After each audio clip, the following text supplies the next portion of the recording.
Yo les voy a explicar qué es el bruxismo, su etiología, qué lo ocasiona, su diagnóstico, así como su tratamiento.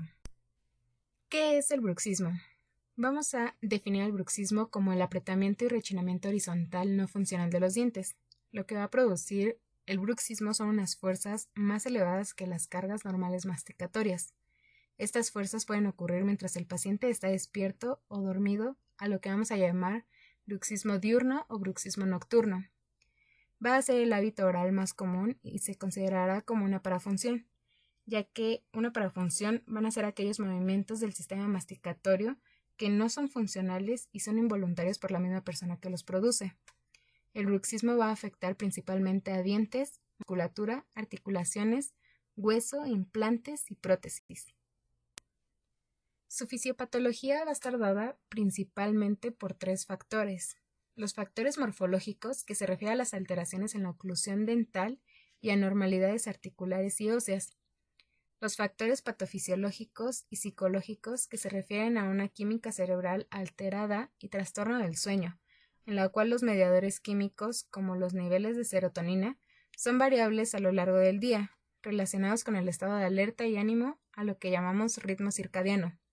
Frecuentemente, estos mediadores son afectados por el estrés, la ansiedad, la depresión y otras variedades psicológicas y psiquiátricas. Los niveles máximos de serotonina se encuentran durante el día y disminuyen por la noche con el fin de reducir el estrés y concebir el sueño, reduciendo así la actividad muscular y los movimientos involuntarios de actividad rítmica, masticatoria, mostrada en el bruxismo nocturno. Se ha mostrado un incremento de la actividad del músculo macetero durante el sueño después de que los sujetos o los pacientes han experimentado estrés emocional o físico. Los factores genéticos. Se ha visto que entre el 20 y el 64% de los pacientes con bruxismo pueden tener un miembro en su familia que reporte lo mismo, rechinamiento y apretamiento de los dientes.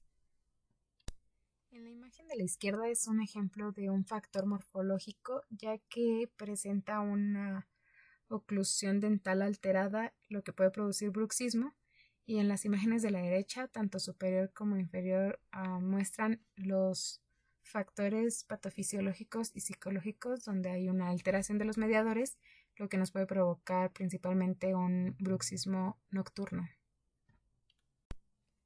¿Cómo podemos diagnosticar al bruxismo? Los síntomas y signos de esta condición pueden llegar a ser comprobados principalmente con una historia dental, los cuales pueden incluir repetidos dolores de cabeza, un historial de fracturas dentales o de las restauraciones, repetidos descementados de estas restauraciones o dolor articular al levantarse. El paciente va a referir dolor principalmente en la zona de la articulación temporomandibular.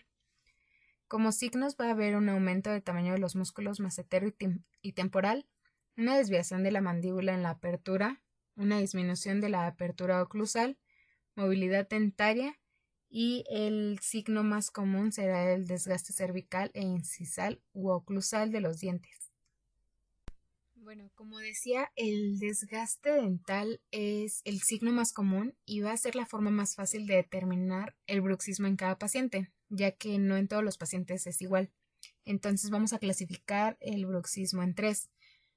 Como suave, donde va a aparecer un ligero desgaste en dientes anteriores sin que exista un compromiso estético. El bruxismo moderado va a conllevar facetas de desgaste incisal obvias, pero no hay un patrón todavía de un desgaste oclusal posterior. En el bruxismo grave va a desaparecer la guía anterior por el excesivo desgaste y además el desgaste dentario posterior ya es obvio. Las facetas de desgaste no funcionales en los bordes incisales pueden aparecer tanto en dientes naturales como en los que han sido repuestos. Esto vamos a observarlo, estos desgastes, especialmente en los caninos, tanto superiores como inferiores. Otro método de diagnóstico que se puede utilizar, pero ya como odontólogos no podemos llevar a cabo en el consultorio, es la polisomnografía, el cual va a consistir en el registro de la actividad cerebral, de la respiración, del ritmo cardíaco, de la actividad muscular y de los niveles de oxígeno en la sangre mientras se duerme. Va a ser una prueba indicada para el estudio de distintos trastornos del sueño, el cual se realiza durante la noche y obviamente con el paciente dormido. Si esta monitorización muestra una actividad incrementada en los músculos temporales y macetero, nos va a indicar que el paciente presenta un bruxismo nocturno.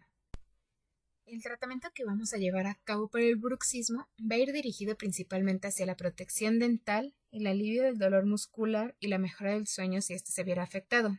Para ello se utilizan o existen 3 tipos de tratamiento.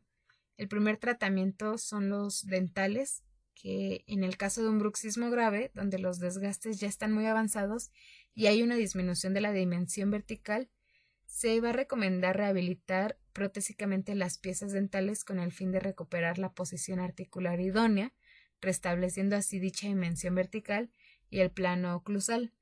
Nosotros no podemos rehabilitar estos desgastes con restauraciones, por ejemplo, con resina, ya que en cualquier momento se van a fracturar. En un bruxismo leve se va a optar por guardas oclusales, las cuales van a proteger a los dientes y al periodonto de las fuerzas no funcionales y controlar el dolor o disfunción temporomandibular. Estas guardas oclusales pueden utilizarse tanto en el día como en la noche para evitar un bruxismo nocturno. La segunda opción de tratamiento es el farmacológico, el cual va a estar basado en benzodiazepinas como el clonazepam, el cual va a actuar sobre el sistema nervioso central y nos va a ayudar a disminuir los síntomas de la ansiedad, ya que actúa como un ansiolítico. También nos van a ayudar los relajantes musculares como la ciclobenzaprina, los cuales van a provocar una disminución de la actividad motora nocturna. Todos estos fármacos demuestran tener efectos positivos a corto plazo. La última opción de tratamiento es el psicológico, el cual nosotros como odontólogos vamos a sugerirle al paciente una atención psicológica y psiquiátrica que le ayudarán en la disminución del estrés y la ansiedad que pueda estar pasando. Ya por último, es importante resaltar que nosotros en el consultorio, con una buena exploración física, podemos observar los signos iniciales de bruxismo y evitar a que éste progrese a un bruxismo grave y que el tratamiento sea más invasivo para el paciente.